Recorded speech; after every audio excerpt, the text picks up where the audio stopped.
সুন্দরপুর গ্রামের এক কোণে ছিল একটি পুরনো মাটির ঘর। কেউ সেখানে যেত না। মানুষ বলতো, সন্ধ্যার পর ঘরটা থেকে কান্নার শব্দ শোনা যায়। গ্রামের বয়োজ্যেষ্ঠরা বলতো, ও ঘরে প্রেত আত্মা বাস করে।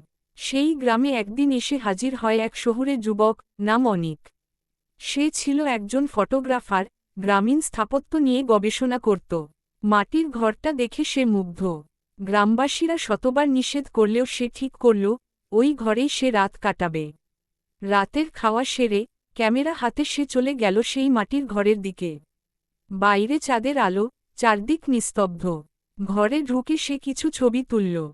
ঘরের ভেতরে পুরনো জিনিসপত্র, ভাঙা খাট এবং একটা কাঠের আলমারি ছিল। সে ভাবল, গল্পে যা বলা হয়, সবই কুসংস্কার। রাত বাড়তেই অদ্ভুত ঘটনা শুরু হয়। হঠাৎ করে ঘরের দরজা আপনা থেকেই বন্ধ হয়ে যায়। বাতাস নেই, তবুও জানালার পর্দা উঠতে থাকে। আনমনে অনেক ক্যামেরা নিয়ে ছবি তুলতে থাকে। হঠাৎ ক্যামেরার স্ক্রিনে সে দেখে, একজন সাদা শাড়ি পরা মহিলা পেছনে দাঁড়িয়ে আছে। সে তড়িঘড়ি করে পেছনে তাকায়, কেউ নেই।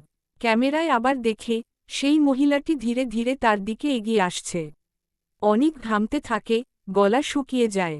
সে ছুটে বাইরে বেরোতে চায়, কিন্তু দরজা যেন কোনো অদৃশ্য শক্তি দিয়ে বন্ধ। তখনই ঘরের মধ্যে কান্নার শব্দ শুরু হয়, এক শিশুর করুণ কান্না। সেই কান্নার মধ্যেই অনেক দেখতে পায়, এক মহিলা কোলে এক শিশুকে নিয়ে মাটিতে বসে আছে। হঠাৎ সেই মহিলার চোখ দুটো লাল হয়ে যায়, আর তার মুখ বিকৃত হতে থাকে। সে চিৎকার করে বলে, আমার সন্তানকে ফিরিয়ে দাও। অনেক আতঙ্কে অজ্ঞান হয়ে পড়ে যায়। পরদিন সকালে গ্রামের কিছু মানুষ এসে দেখে, অনেক দরজার বাইরে মাটিতে পড়ে আছে।